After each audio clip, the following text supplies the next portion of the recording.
Prof Donna, aku harus bersembunyi. Bagaimanapun juga, ujung-ujungnya aku pasti di penjara. Bukan hanya kasus pencurian, tapi juga kasus percobaan terhadap Luna. Seragam penjara ini membuat pusat perhatian orang-orang. Aku harus mendapatkan baju pengganti agar bisa mengelabui polisi. Aku terus melangkah di gang sempit pemukiman kumuh ini. Pistolku selipkan di pinggangku agar tidak menjadi pusat perhatian. Masyarakat di sini sekilas melihatku berjalan lalu cuek memalingkan wajah. Tidak jauh dari depanku melangkah, aku melihat jemuran di dekat rumah salah satu penduduk. Aku memperlambat langkahku sambil melihat kiri kanan. Salah satu baju berwarna hitam berjemur jadi pusat mataku. Baju itu, baju syar'i bercadar. Aku harus mencuri baju itu, meskipun ada beberapa orang lalu lalang di gang ini. Aku melangkah santai. Tepat aku melewati jemuran itu, tanganku dengan cepat menarik baju hitam itu dan terus melangkah santai supaya tidak ada yang curiga kalau aku tiba-tiba berlari. Aku memasuki gang berikutnya. Mataku terus melihat ke sekitar. Saat gang terlihat sepi, aku langsung memakai baju syar'i bercadar tadi tanpa melepaskan seragam penjara. Sekarang aku sudah memakai baju dan wajahku tertutup. Aku bisa melangkah tenang dan mencari cara agar bisa ke rumah Rian. Aku akan. Begitu juga Luna. Bukan Donna namanya. Tidak bisa membalaskan sakit hati. Lapar, gumamku, memegang perut. Aku tidak punya uang sepeser pun. Menuju ke rumah Rian, aku butuh ongkos. Aku harus cari cara agar mendapatkan uang. Tidak mungkin aku pulang. Polisi pasti berjaga di sana. Kakiku terus melangkah hingga ke jalan raya. Cadar ini membantuku melangkah santai tanpa takut ketahuan. Musola. Otakku langsung punya ide. Melihat musola, kotak amal terletak di meja teras musola yang bisa membantuku mengisi perut dan menuju ke rumah Rian. Sebentar lagi dendamku terbalaskan. Tunggu aku, Rian dan Luna. Aku datang mencabut nyawa kalian. Untung belum masuk waktu sholat. Musola terlihat sepi dan aku melangkah masuk. Aku pura-pura berdiri di teras, tepatnya di samping kotak amal. Ada 3 kotak amal dari kaca. Aku memilih kotak amal paling kecil agar bisa membawanya di balik hijab syar'i yang kupakai.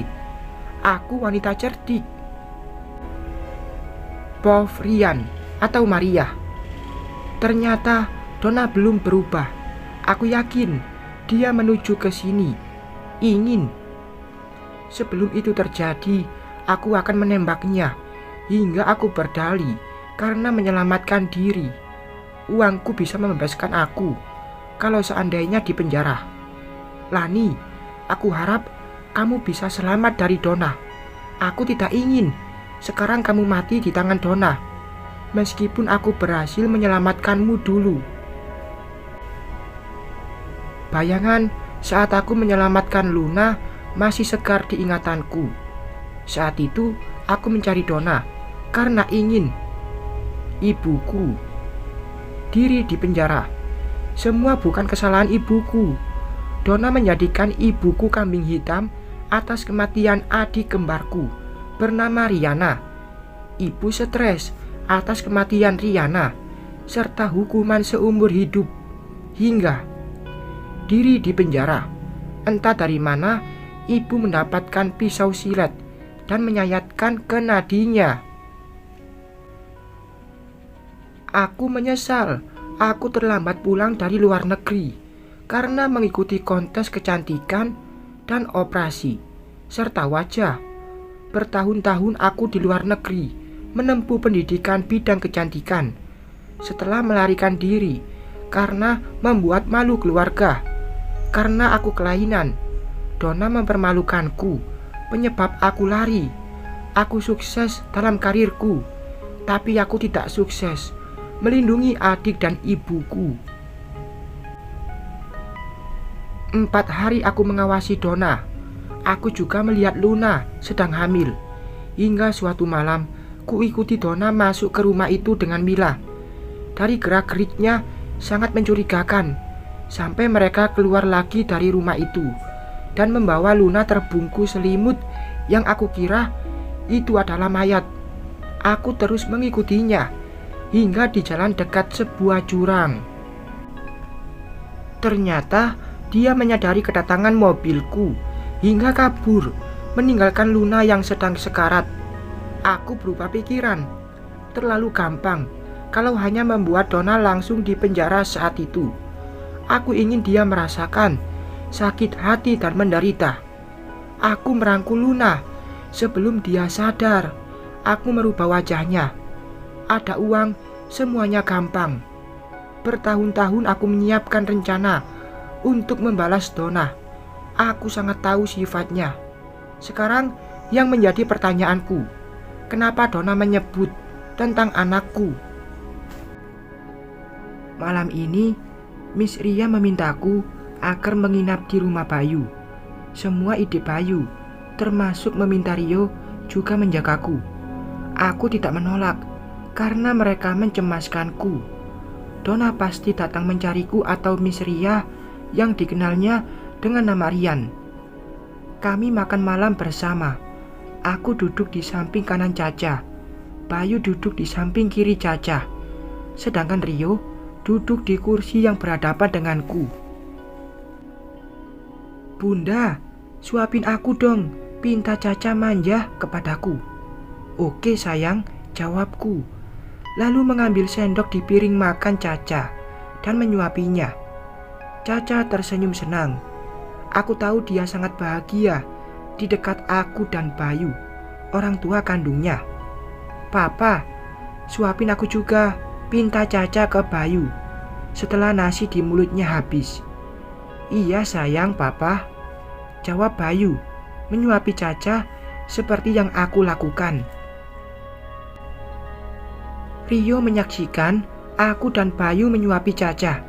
Meskipun dia terlihat cuek sambil makan, aku tahu dia cemburu.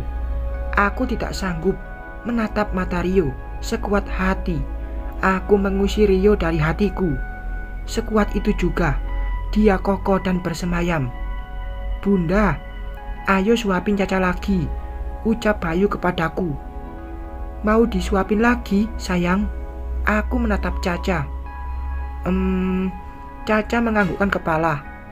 Aku menyuapi Caca seperti tadi. Kali ini aku gantian dengan Bayu. Sepertinya Bayu sengaja memperlihatkan kemesraan seperti keluarga utuh di depan Rio. Entah kenapa aku tidak suka. Bagaimanapun juga, aku masih memikirkan perasaan Rio. "Caca, ayo tidur," ajakku setelah selesai makan malam. "Nanti bunda, aku mau nonton dulu," sangga Caca. Sebenarnya aku tidak suka berlama-lama di antara Bayu dan Rio. Bayu semakin menjadi, membuat Rio cemburu. Padahal dia mengajak Rio menginap di rumahnya agar bisa menjagaku. Atau ini sebuah taktik agar Rio menjauh dariku. Aku duduk sendiri di teras belakang, menikmati cuaca malam. Semua permainan telah usai. Aku bisa menjalani hidup dengan normal, tanpa kepalsuan. Di teras ini banyak kenangan, dan sekarang aku menempati lagi rumah ini. Semua terasa mimpi. Saat aku terbangun, aku mendapati wajahku, bukan seorang Luna.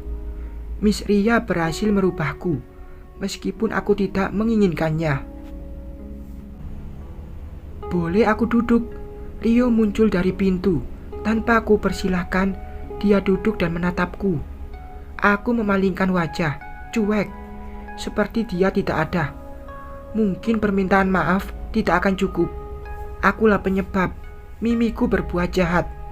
Tuntutan hidup membuatnya salah jalan, ucap Rio. Aku diam, tidak menanggapinya. Saat aku tahu kamu adalah Luna, aku merasa senang karena aku berhasil mencarimu. Setelah Mimiku ditangkap lagi, izinkan aku yang mengantarmu ke ayah. Aku ingin melihat mata kebahagiaan ayah. Aku tetap diam, tidak menanggapi perkataan Rio. Meskipun aku tahu kamu adalah Luna, entah kenapa rasa ini tidak pernah berubah. Aku jatuh cinta pada saudara tiriku. Aneh bukan? Rio tertawa lirih. Aku mau tidur. Aku bangkit dari duduk, ingin melangkah masuk. Tunggu Luna. Rio juga ikut berdiri. Tidak adakah rasa cintamu untukku? Tanya Rio. Aku tidak mencintaimu. Aku memanfaatkanmu untuk membalas ibu diriku. Jangan berharap banyak.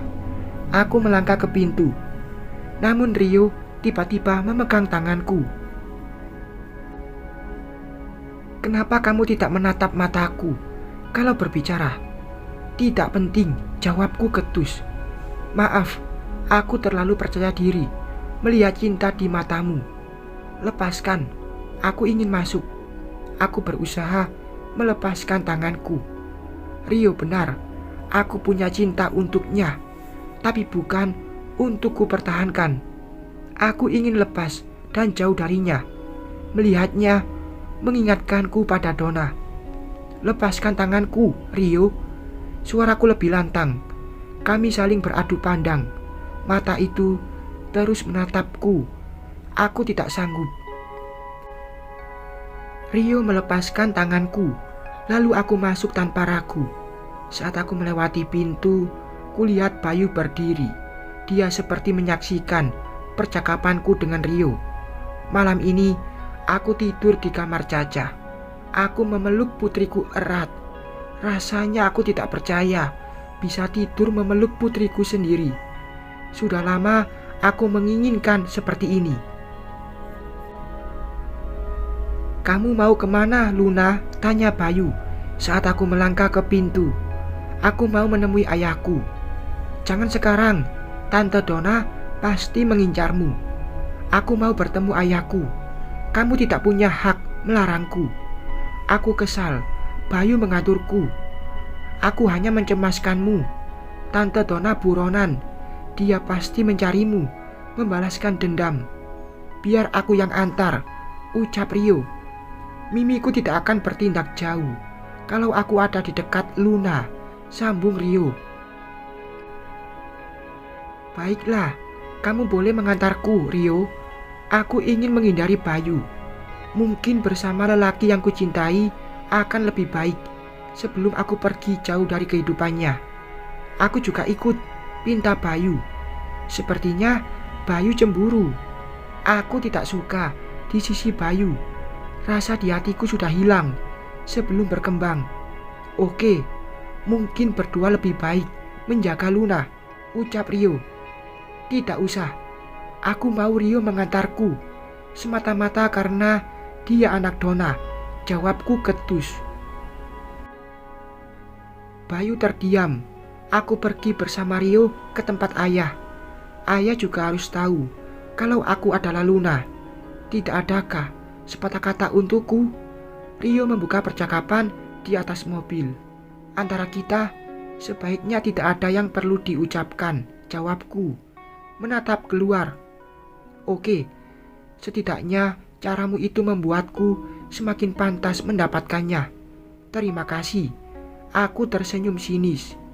Aku mau ke rumah Miss Ria mengganti pakaian. Baiklah, kita ke sana. Bersambung.